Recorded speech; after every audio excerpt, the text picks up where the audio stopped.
Jestli chceme nebo nechceme. Je to aktualizovaný plán oprav. To znamená, že plánujeme opravy a směřujeme k tomu pomalu. Ale o zateplení, jestli bude nebo nebude, se ještě nehlasovalo. Ano, nehlasovalo. Ano, tam nemůže být vložený do toho programu.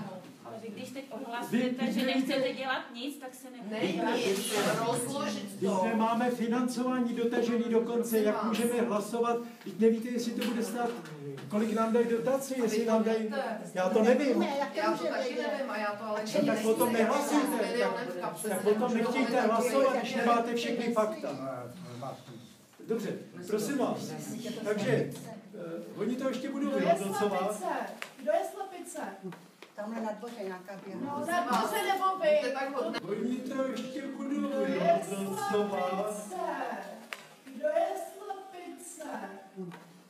Tamhle na dvoře nějaká běhá. No, na dvoře nebo vy?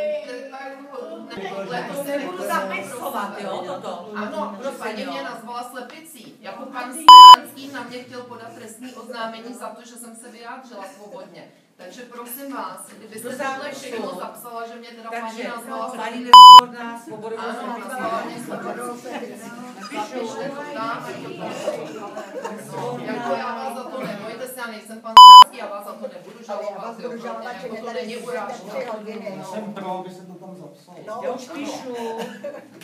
Já vás nezažaluji, nebojte se. Ne, já to nemůžu, já musím si odejít, protože já to všechno nemůžu. Počkej. Dobře, tak prosím vás, já jsem chtěl ještě chvilku mluvit o těch dalších krocích, ale už jsem to řekl v podstatě.